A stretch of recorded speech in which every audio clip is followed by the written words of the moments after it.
The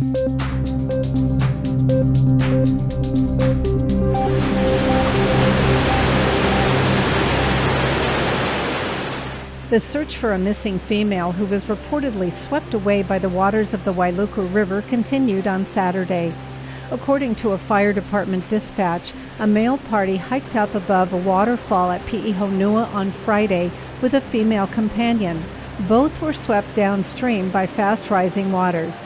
The man, said to be in his 20s, was able to make it to the riverbank, but he lost contact with the woman. The information we have thus far is that two individuals, a male and a female, were hiking and starting on the north side of the Wailuku River in the Piihonua area, crossed the river, and were on the south side when there was a thunder and lightning event in the late afternoon. That was Mauka of them.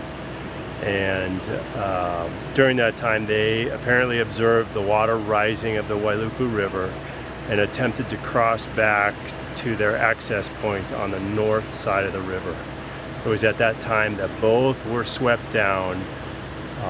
The male, after coming down Piihonua Falls, which is a substantial waterfall,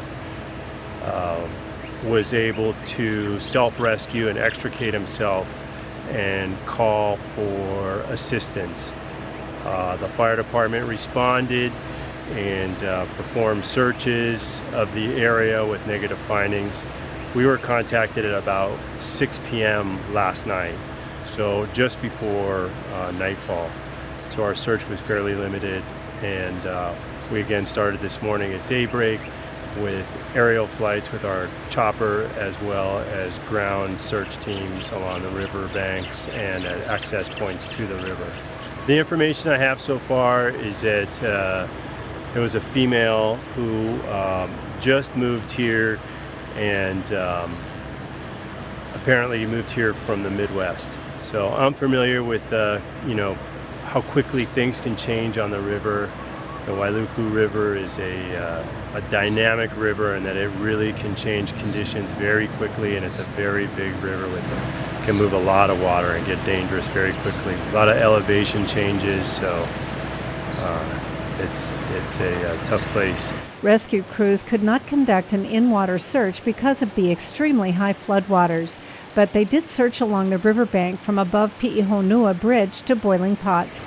Very much flash flood conditions. While it wasn't raining here in Hilo Town, it was clearly raining hard of Mauka, and the river filled to capacity very quickly, especially with all the recent rains we've had. The grounds are not able to absorb much additional water.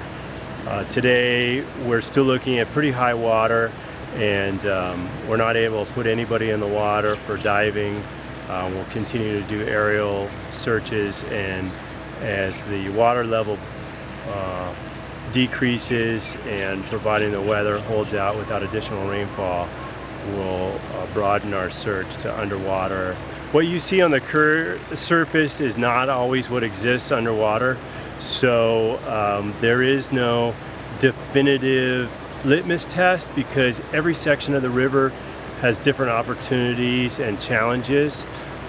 So in the Piihonua Falls area, one of the first places that we'll be looking, it's just going to have to be kind of a consensus that the conditions have decreased enough to allow people in the water.